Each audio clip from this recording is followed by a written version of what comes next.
부모님과 교사들이 꼭 기억해야 될 것이 뭐냐면은 가장 중요한 것이 렘넌트 사역하는 방향입니다. 어떤 분은 렘넌트 사역에 대한 그리고 렘넌트가 기중성을 알고 참 심의를 기울여 가지고 렘넌트를 양육하려고 어릴 때부터 남달리 관심을 가지고 애를 쓰고 또 그 아이를 정말 세상 모든 사람들이 부러워할 만큼 서밋으로 세우기 위해서 많은 돈을 들여가지고 어릴 때부터 가외를 시키고 또 학원에 보내고 그렇게 심지어 유학까지 보내고 그렇게까지 헌신했는데 그 아이가 나중에 이상하게 되어버렸어요. 마약 중독자가 되고 완전히 무너져 버렸어요. 그러니 부모님이 기가 막힐 거 아닙니까? 우리가 그런 일을 당했다고 생각해 보십시오. 렘넌트 사역이 너무 중요하다는 거. 후대가 정말 우리 미래와 그리고 이 후대가 바로 우리 한국과 교회의 미래가 된다는 그 부분에 대해서 누구보다도 마음 품고 렘넌트를 키웠는데 그 렘넌트가 완전히 무너져가지고 이상하게 되어버렸으니 근본 원인이 뭘까요? 거기서 우리가 그런 실수를 하지 않으려고 하면은 우리 렘넌트 키우고 있는 부모님들과 사역자들은 방향이 가장 중요합니다. 하나님이 원하시는 렘넌트로 키워야 돼요. 그렇게 심혈 기울여 가지고 꿈과 그리고 굉장한 마음의 정성을 담아서 했는데 뭐냐면 하나님이 원하는 렘넌트를 키우지 않고 내가 원하는 렘넌트를 키우려고 했기 때문에 그렇습니다. 좀 더 넓게 말하면은 성경에 말하고 있는 기준의 렘넌트가 아니고 세상 기준의 렘넌트를 키우려고 했기 때문에 그렇습니다. 여러분 성경을 보세요. 요셉이 어떤 인물이었는지 성경은 짧게 얘기하고 있죠. 창세기 37장 1절에서 10절까지 보면은 어느 날 이 요셉이 꿈을 꿨어요. 그 꿈을 한 번 꾼도 아니고 두 번이나. 그 꿈은 어떤 꿈입니까? 하나님께서 요셉에게 주신 꿈이었어요. 그겁니다. 그것을 11절을 보면은 그 아버지 야곱이 마음에 담아 두었더라. 만약에 야곱이 그렇지 않고 잘못하면 요셉을 그렇게 키울 수가 없죠. 저는 일찍이 어머니도 잃고 그래서 너무 불쌍하고 이래가지고 막 자기가 좀 더 아이를 바르게 키워보겠다고 막 자기가 애를 쓰고 막 자기 노력하고 그렇게 키웠으면은 어떻게 되겠어요? 요셉 같은 인물이 안 나오는 거죠. 이 야곱은 아는 거예요. 그 요셉이 꿈을 듣고 그걸 마음에 담아둔 건 하나님이 앞으로 이 아들을 어떤 인물로 쓰시겠다는 걸 발견한 거예요. 여러분 모세도 마찬가지입니다. 하나님이 그 어머니를 통하여 모세를 키울 때에 물론 그 당시에는 하나님 그렇게 특별하게 절대주권적으로 역사하셨지만은 그때는 아이가 태어나면은 버려야 돼요. 날강에 던져 버려야 된다니까. 이런 어려운 가운데 있었지만은 그 아이를 버리지 않고 기도하다가 그 아이를 갈상자에 담아가지고 날강에 띄었어요. 아마 이 어머니는 많은 생각을 하고 기도하고 하나님 주신 지혜를 뭘 알았느냐 하면은 바로의 공주가 나일강에 목욕하러 오는 그 정보를 알았을 겁니다. 어느 장소에 온다는 걸 알고 있었어요. 그래서 하나님의 계획이 맞다면은 이 아들 내 손에서 키우는 게 아니고 저 공주에게 맡겨야 되겠다. 마음에 기도하고 얼마나 많이 기도했겠어요. 하나님 손에 맡깁니다, 이 아들. 하나님께서 딱 그때 바로의 공주가 모욕하다가 이 아이를 발견하게 되잖아요. 히브라이니까 아버지 명령이 뭐요? 히브라이 죽이라는 거예요. 그것도 사내 아이라. 그런데 그 마음에 그 아이를 불쌍히 여기는 마음과 그 아이를 자기의 아들로 양자로 삼아야 되겠다는 그 마음을 누가 주신 거예요? 하나님입니다. 그리고 그 어머니가 이미 그 누나를 시켜가지고 뭘 합니까? 유모가 필요하지 않느냐.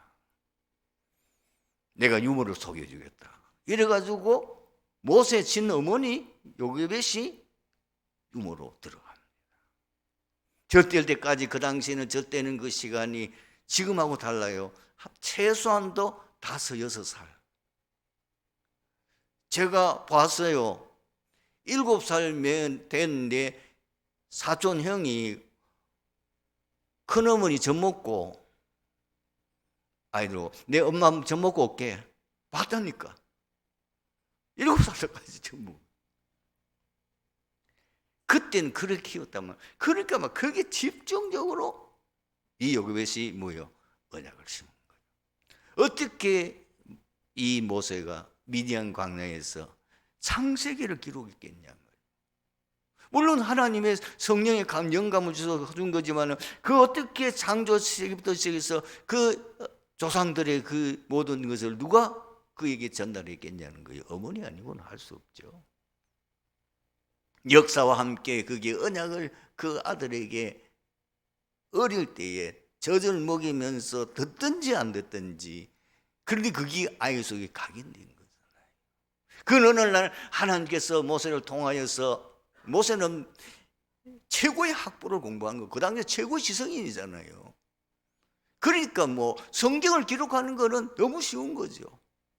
이 모든 작업을 하나님이 다 미리 다 하신 거예요. 그걸 요게벳이 하는 거예요. 시간이 부족합니다. 사무엘, 다윗, 포로시대 때 다니엘 이런 친구들은요. 벌써 어릴 때부터 다른 거예요. 그 놀라운 건 뭐냐면은 하나님이 원하시는 뭔지를 알았다고 말이에요. 여러분들이 가장 조심해야 될 건 뭐냐면 너무 의욕을 가지고 렘넌트를 바로 키워야 되겠다. 내 자식을 바로 키워야 되겠다. 내 자식을 정말 이런 렘넌트를 렘넌트처럼 키워야 되겠다. 그 마음은 좋은데 내 강한 동기와 욕심이 들어가면 망쳐요. 조심하셔야 돼요. 어떤 세상 기준을 가지고 하면 안 돼요.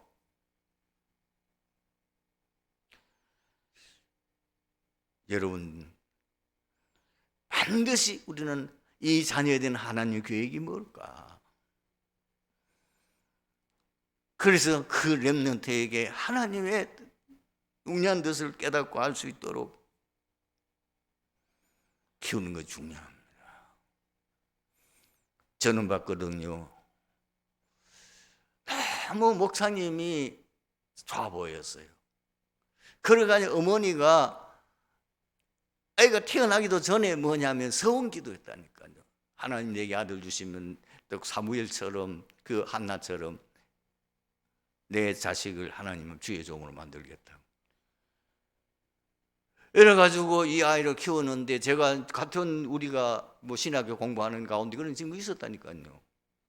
자기는 전혀 그게 없는 거예요. 자기는 목회에 대한 전혀 그게 비전이 없는 거예요. 하나님 주신 거 아닌 거예요. 그런데 지금 신학교 억지로 왔어요. 어머니가 강권적으로 하는 거예요. 너는 목사 되어야 돼. 너는 내가 어릴 때부터 너를 위해서 기도해서 너를 내가 소원해서 난 아들이야. 이러니까 어쩔 수 없는데 안 돼요. 결국은 중간에 포기하고 뭐 공부하다가 어느 날 사라졌는데 그 친구는 그 뒤는 우리 본 적이 없어요. 그 친구가 목사 돼가지고 무슨 목회 잘한다는 소식을 들은 적이 없어요. 결국은 그 인생을 완전 이상하게 돼버리는 거예요. 조심하셔야 돼요. 그래서 여러분들이 항상 그걸 기억해서, 큰 그림은 뭐죠? 꼭 목사가 돼야만 되는 거 아닙니다. 얼마든지 중직자로서 평신도로서 주를 위해 헌신할 수 있는데, 큰 방향은 중요합니다. 그게 뭔지 아십니까? 큰 방향은 하나님의 소원, 하나님의 계획, 하나님의 목표는 복음 회복이에요. 복음이 증인되는 거예요. 복음 전파예요. 평시로더라도 그 인생 사는 목표가 뭐냐? 나는 이 땅에서 예수가 그리스도이심을 증거하는 증인, 나는 그 증인된 삶을 살고 복음이 끊어져간 이 시대에 내가 복음 회복하는 그 사명, 그리고 이 복음을 온 땅 양칠 나라 5천 종교까지 내가 다 복음 전하는 것. 목사만 그 일을 할 수 있습니까? 선교사만 그 일을 하는 게 아니고 평신도가 실제 현장에서 그 일을 할 수 있단 말이에요. 내가 사업하는 목적이 뭐냐? 이 사업은 하나의 부업이야. 이거는 도구야. 나는 이 사업을 통해서 세계복음할 거야. 그것이 조나모나 메이커 아닙니까? 그 사업가가 누구죠? 록펠러입니다. 그걸 하셔야 돼요.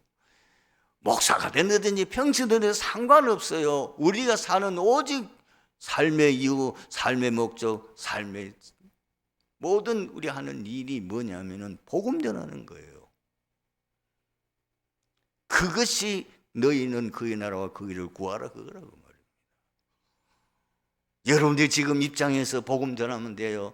여러분의 업과 관계되는 거, 여러분 전문성과 관계되는 거, 여러분의 지금 지역과 여러분이 있는 그 직장과 관계돼서 왜 직장이 거기 보냈느냐? 나를 거기 직장 복음하라고. 왜 여기에 보냈느냐? 하나님 여기서 복음운동하라고. 왜 사업하게 하느냐? 그 사업을 통해서 세계 복음하라고. 경쟁답 빨아서, 빛의 경쟁답 빨아서 마음껏 교회가 내가 세계 복음할 수 있도록 내가 밀어야 되겠다. 그걸 사업하는 목표로 삼아야 된단 말이에요. 그래서 이 큰 그림을 가지고 이제 렘넌트에 대해서 구체적으로 애들을 이렇게 키워보면은 그 아이가 가지고 있는 달란트가 여러 가지입니다. 어떤 아이는 앞으로 주로 뭐 의사나 판사나 이런 쪽으로 아주 전문직이면서 굉장히 그런 쪽으로 재능을 가진 아이가 있어요.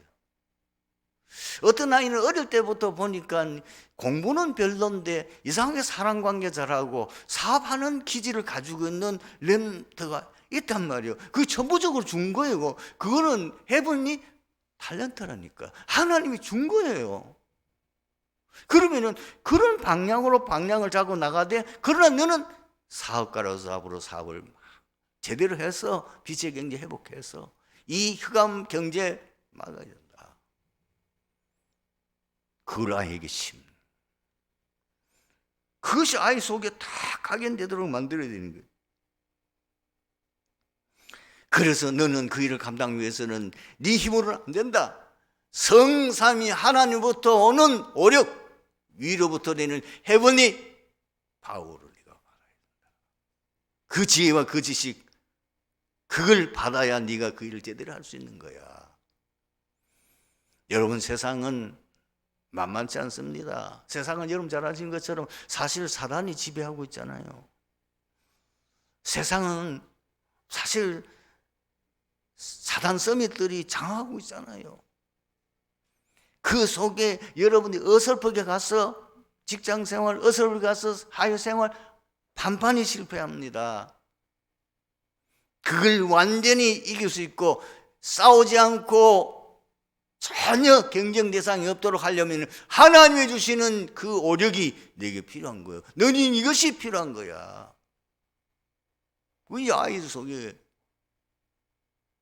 확인되고 그것이 딱 각인되도록 만들어야 돼요. 그러면서 하나님께 주신 달란트, 이거는 네가 하나님 주신 전부인 달란트야. 얘기했듯이 어떤 사람은 이 장사 기질을 가지고 있어요. 어릴 때부터. 그게 하나님 주신 헤븐리 탤런트예요. 미션은 똑같아요. 이로부터 받은 미션은 세계 복음화예요. 복음 전하는 거예요. 복음 회복하는 거예요. 복음 전하는 일에 내가 헌신하는 거예요. 여러분, 이제 렘넌트를 키우고 있는 부모님들과 교사들이 가장 조심해야 될 건 뭐냐면은, 이것이 어릴 때 확 드러나는 경우 있어요. 아까 얘기했지만 어릴 때 이 아이가 뭐 공부를 뭐 천재적으로 잘한다, 학업에 뭐 뛰어나다, 뭐 이런 데 되면은 그 아이는 앞으로 공부 잘하니까 주로 아까 얘기했듯이 무슨 교수라든지 무슨 판사라든지 뭐 의사라든지, 의사도 그것도 또 그 이과계통에 이거 잘해야 되니까 그 아이 보면 이 아이는 바로 그쪽으로 성공하겠다라는 게 딱 보인단 말이에요. 근데 아무리 봐도 이 아이는 IQ가 별로 안 높아요. 그럼 안 돼요. 그걸 아닌데 시키려고 하면 돼요. 그리고 어릴 때부터 이 예능 분야는 재능이 뛰어나잖아요. 벌써 애들 피아노 가르쳐보고 뭐 이렇게 악기 가르쳐보면은 하나 가르치면 열을 아는 이 아이는 벌써 재능이 있는 거예요. 그러면 그쪽으로 나갈 수 있도록 해요. 아무리 가르쳐봐도 안 돼. 제가 셋째 욕을 해서 미안합니다만, 우리 위에 둘은 피아노를 배웠어요. 잘 치지는 못하는데 하는데, 이 셋째도 피아노 이제 보내놨더니, 막내하고 딸려 보냈더니, 막내 와서 하나님 뭐를 안 줍니까? 피아노 하고 가지고 아이는 띵 하고 다리 덜렁덜렁 띵 하고 재능이 없는 거예요. 그래가지고 집사람이 포기했어요. 저거는 안 되겠다. 왜냐하면 재능이 없는데 어떻게 합니까? 그림 잘 그리는 것, 그거 하나님 주신 천부적인 탤런트예요. 그걸 가지고 잘 봐야 돼요. 그런데 이런 것이 조용히 어릴 때 안 보일 경우 있어요. 그럼 우리가 뭐냐, 저거 자라서 뭐 하려고 하는, 저거 뭐 되겠노?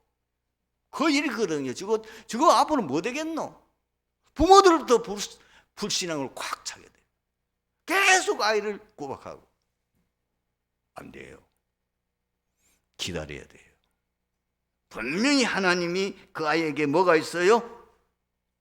하나님이 주신 탤런트 있어요. 그를 뭘 하나님 주셔 그거 가지고 세계 복음할 수 있도록 분명히 하나님 주신 게 있다니까.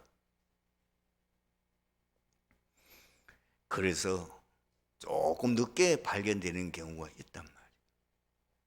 아인슈타인 같은 경우는 중고등학교까지 공부 제일로 잘 못했어요. 그런데 어느 날 이것이 발휘되게 되냐. 원래 우리가 생각할 때는 그는 어릴 때부터 천재 아니었다니까요. 사람마다 특징이 있다니까요. 여러분, 제가 초등학교 다닐 때에 누구의 글을 읽었냐면은 정말 그 누굽니까? 유명한 발명왕 에디슨 얘기를 읽었어요. 학교 보내놓으니까 학교 선생님이 부모님을 학교 오라고 했어요. 가보니까 뭐라고 했냐면은 그 선생님이 에디슨을 보고 저거 애가 바보라는 거예요. 말도 안 되는 질문을 한다.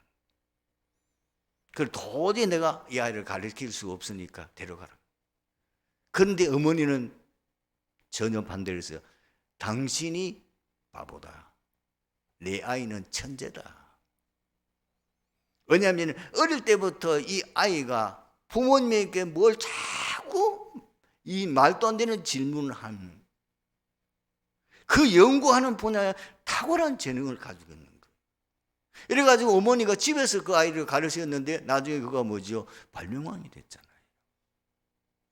이 달란트를 잘 보는 눈이 있어야 돼요. 우리는 세상적 기준을 가지고 뭐 이런 조건이 해야 뭐 성공하고 이런 조건이 아니에요. 그거는 세상 기준이지 하나님께서는 다르다니까요. 하나님 주신 게 있다니까. 그래서 끊임없이 그 아이를 지켜보고 질문하고 또 기도하고 발견되어질 때까지 기다려야 돼요. 그리고 아이에게 믿음을 줘야 돼요. 엄마는 너는 믿는다. 격려해야 돼요. 그러면서 힘을 주고 소망을 계속 주세요. 너는 하나님 특별한 자녀야. 너는 하나님 이 시대에 특별하게 렘넌트로 부름 받았어. 지금 아이는 이상하게 돼 있는데도, 지금 애가 막 굉장히 방황하고 있는데도 어머니는 계속 그렇게 하는 거예요. 유광수 목사님 어머니가 다 안 된다는 그 아들을 놓고 계속 기도했잖아요. 그러니까 어느 날 하나님이 역사하신다는 거죠. 사람은 할 수 없지만 하나님은 하실 수 있는 거예요. 그러니까 여러분들 절대로 지금 아이의 지금 상태를 보고 세상 기준을 가지고 판단해버리면 안 돼요. 그러면 자기 아들, 이 아이는 완전히 이상한 아이라, 이거는 완전히 인간 아니겠어. 이런 마음을 자꾸 가지게 되면은 세상 기준을 보면 볼수록 뭐요? 더 낙심되고, 그러니까 자꾸 나가는 말이 부정적인 말과 불쌍한 말과 아이에게 상처 주는 말을 자꾸 할 수밖에 없어요. 기다려야 돼요. 계속 여러분들이 기다리고 기도하고, 그래도 나는 너를 믿는다. 격려하고 힘을 주고 소망을 주는 말을, 이것이 부모와 교사가 계속 해야 돼요. 오늘 자리에 있는 교사들 기억하십시오. 이 땅에 태어난 모든 사람들 하나님 그냥 보내지 않았습니다. 하나님의 절대 계획이 있습니다. 더군다나 예수 믿고 하나님 자녀 돼서 이제 이 복음 전하는 교회에 온 이 아이가 계획이 없겠어요? 그냥 왔겠어요? 거기 하나님의 특별한 계획이 있다고. 우선 우리가 보기에는 별로 뛰어난 부분이 없고 많은 부분에 문제가 있는 것 같지만 아닙니다. 그 중에 한 가지 그 아이에게 주신 달란트가 있단 말이에요. 그걸 이제 찾아서 제대로 할 수 있도록 해주는 거예요. 그리고 우리 렘넌트가 살아가는 인생에는 많은 문제가 있습니다. 어려움도 옵니다. 여러 가지 갈등될 일도 옵니다. 그때 어떻게 해야 합니까? 그건 과정이야. 언약을 이루는 과정이야. 걱정하지 마, 염려하지 마. 그것은 언약을 이루는 과정 속의 그 여정이야. 응답 아니야. 무응답 아니야. 반드시 나중에 응답 와. 잘한다고 여러분들 너무 칭찬하지 마세요. 그거는 응답은 과정이야. 그러니까 모든 것이 우리가 지금 세상 기준을 가지고 막 이렇게 하는데 아니에요. 요셉의 인생길을 생각해 보세요. 상상할 수 없는 어려움이 그 앞에 가로막잖아요. 어머니의 죽음, 형들로부터 왕따, 형들이 노예로 죽이려고 하다가 노예로 팔아버린 것, 누명 쓰고 감옥에 들어간 것, 그 인생 가는 길에 많은 어려움이 있는데 왜 어려움을 주셨느냐? 하나님이 그렇게 해서 세계에 복음할 수 있는 서밋으로 세우는 하나님의 과정이었잖아요. 본문은 예수님께서 유대 지도자들을 교훈하기 위해 하신 세 비유 중에 세 번째 비유입니다. 당시 유대인들에게는 왕의 혼인잔치와 예복에 관한 이야기가 두루 퍼져 있었다고 합니다. 아마도 예수님께서는 그처럼 익히 알려져 있는 이야기를 적절히 살을 붙여 당신이 의도하셨던 교훈을 효과적으로 전달하시고자 했던 것 같습니다. 혼인잔치는 임금님의 아들을 위한 것이니 혼인 마시아 잔치를 암시하는 말임에 틀림없습니다. 나아가서 천국 복음 초청을 소재로 한 비유임에 틀림없습니다. 본문에 우리가 붙잡아야 될 메시지가 무엇입니까? 오늘 이 말씀은 저는 현장 전도하는 관점에서 이 본문을 본 거예요. 여러분이 현장에서 복음을 전할 때에 복음을 거부하는 사람들이 있음을 기억해야 돼요. 어떤 사람이고 오늘 본문에는 세 종류의 사람이 있어요. 여러분이 현장에서 복음 전하다 보면은 아무 관계도 없는데 복음을 무조건 싫어하는 사람이 있어요. 그거 보고 시험 들지 말아야 돼요. 나는 굉장히 정말 이 좋은 복음, 이 복음을 내가 전해야 되겠다고 불타는 마음 가지고, 그리고 정말 하나님의 그 사랑의 마음을 가지고 복음을 전하는데 상대방은 복음을 아예 싫어하는 거예요. 어떤 종류의 사람이 있느냐? 전혀 무관심하고 세상 것에만 열중하는 사람들이 있어요. 오늘 본문 5절을 보세요. 돌아보지도 않았다고 그랬어요. 초청했는데 사람이 초청하면 사람이 다 얼굴을 쳐다볼 거 아니에요. 얼굴도 쳐다보지 않고 오직 뭐요? 밭에 어느 사람 장사하러. 그러니까 세상 것만 관심 있는 사람, 복음 전하면 이런 사람들이 있어요. 뭐 전혀 거기에 관심 없는 사람이 있어요.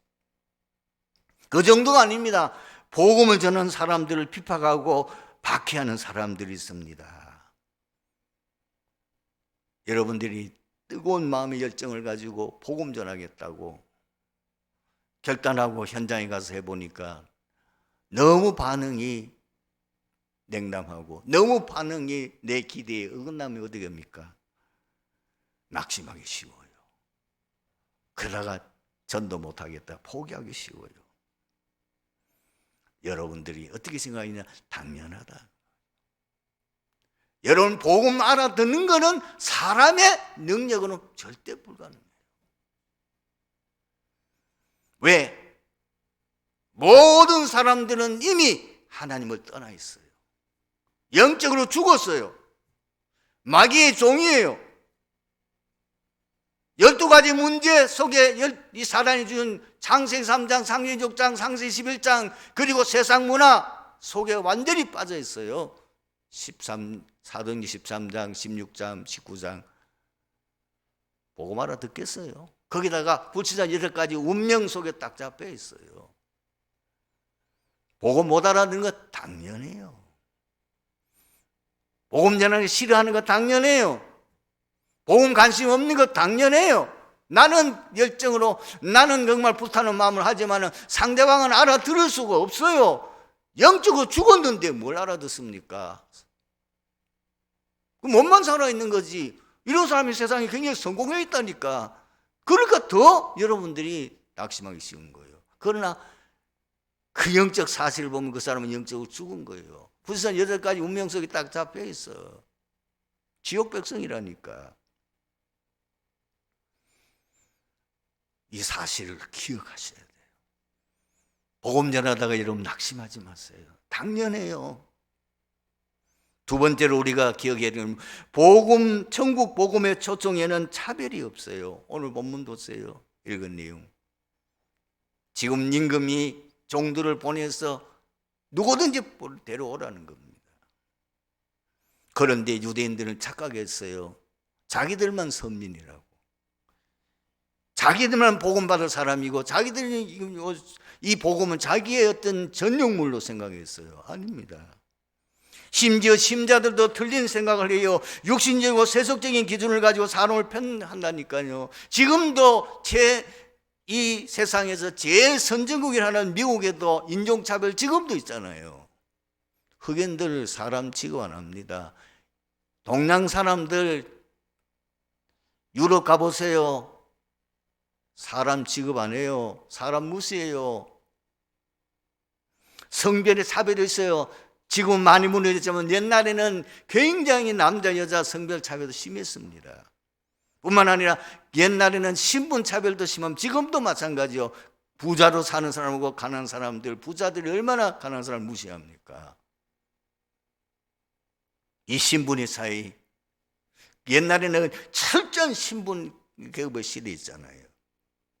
그런데다가 가진 자와 없는 자. 그래서 야고보서 2장 1절에서 9절 한번 읽어보세요.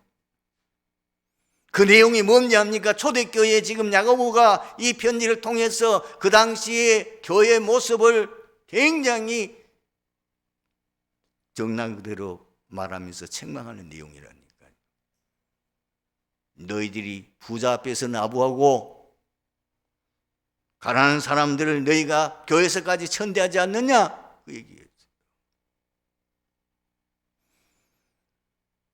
여러분, 그러나 오늘 본문 보세요. 지금 그 종들이 아무나 데려오라고 지금 임금이 말하잖아요. 아무나 데려오라고 말해요. 나가서 악한 자나 선한 자나 만나는 자대로 데려오라. 예수님의 가르침과 삶에는 차별이 없지요. 성경에 증거 있습니다. 창세기 12장 3절을 보면은 아브라함에게 하나님께서 언약 주셨어요. 천하 만민이 너로 말미암아. 천하 만민입니다. 모든 족속 말하는 거지요. 그리고 부활승천 메시지도 예수님께서 뭘 말씀하고 있습니다. 너희는 온 천하에 다니며 모든 족속으로 땅끝까지 가서 복음 전하라고 그랬어요. 그래서 초대교회에는 이런 모습들을 보면 골로새서 3장 21절에 보면 이런 말씀이 있습니다. 거기에는 헬라인이나 유대인이나 할례자나 무할례자나 야만이나 스구디아인이나 종이나 자유자나 차별이 있을 수 없나니 그렇습니다. 교회 안에는 인간 차별 있을 수 없습니다. 초대교회는 그렇습니다. 초대교회는 모든 사람들 아무도 와도 좋소. 거기에는 전혀 인종차별이나 성별 차이나 그런 거 없이 누구든지 다 예수 믿으면 한 형제요, 한 가족으로 그렇게 믿고 서로 사랑하고 섬겼습니다. 오늘 말씀 세 번째, 잔치에 참여할 수 있는 사람은 단 조건이 있어요. 잔치에 참여할 수 있는 사람은 예복 입은 자만 가능해요. 오늘 본문에 보세요. 이제 혼인잔치가 무르익었어요. 손님들은 가득 차 있어요. 임금이 너무 기분이 좋아가지고 밖에 떡 나가보니까 예복을 입지 않고 거기 와 있는 사람이 있는 거예요. 반드시 임금님의 그 잔치에는 예복을 입고 와야 돼. 그 당시 사람 다 알고 있어요. 예복 입지 않는 그 사람 결국은 거기에서 어떻게 쫓겨나잖아요. 여러분, 교회 다닌다고 다 구원받는 거 아니에요. 그래서 우리 굉장히 좀 훈련받고 또 굉장히 교회에 중요한 일을 맡은 분들은 반드시 여러분들이 교회에 어려운 사람들을 잘 보살펴야 돼요. 뭐냐면은 교회만 다니고 있는 사람이 있어요. 이거 교인이라고 그래요. 교회만 그냥 왔다 갔다 하는 사람이 있다니까요. 그 사람은 구원 못 받아요. 그리고 종교 생활하는 사람이 있어요. 뭐 불교나 뭐 전지교나 다른 무슨 종교 하듯이 열심히 하는데 그 열심 가지고 그 헌신 가지고 구원 못 받아요. 반드시 선택받은 자라야 돼요. 그래서 사도행전 13장 48절에 영생 주시고 작정된 자는 다 믿더라. 그 선택받은 거는 어떤 사람이 선택받냐? 에베소서 2장 8절 9절에 보면 그 은혜를 인하여 하나님의 은혜 받아야 돼요. 그 믿음을 말미암아 구원을 얻었나니. 그래서 예복 입은 사람은 어떤 사람을 말하는 겁니까? 예수를 구원의 주로 고백하는 자를 말하는 겁니다. 분명히 여러분 로마서 10장 9절 10절에 이렇게 기록되어 있지요. 내가 만일 네 입으로 예수를 주로 시인하며 또 하나님께서 너를 죽은 자 가운데서 살리신 것을 내 마음에 믿으면 구원을 받으리라. 사람이 마음으로 믿어 의에 이르고 입으로 시인하여 구원에 이르느니라. 영접하는 자 곧 그름을 믿는 자들에게는 하나님의 자녀가 권세를 주셨으니. 계시록 3장 20절에 볼지어다 내가 문 밖에 서서 두드리노니 누구든 내 음성을 듣고 문을 열면 내가 그에게 들어가 그로 더불어 먹고 그는 나로 더불어 먹으리라. 오늘 말씀의 결론입니다. 전도자가 항상 기억할 것이 있습니다. 현장에서 복음 전하는 전도자가 항상 기억해야 될 게 있어요. 뭐요? 복음을 진심으로 받아들이는 자는 소수다. 씨 뿌리는 비유 아시죠? 길가에 떨어지고 돌짝밭에 떨어지고 가시덤불에 떨어지고 결실 못합니다. 옥토에 떨어진 것만 결실합니다.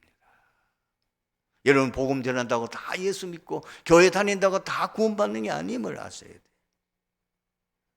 그래서 우리는 복음을 성경대로 정확하게 증거해야 됩니다. 교회 오라? 아닙니다.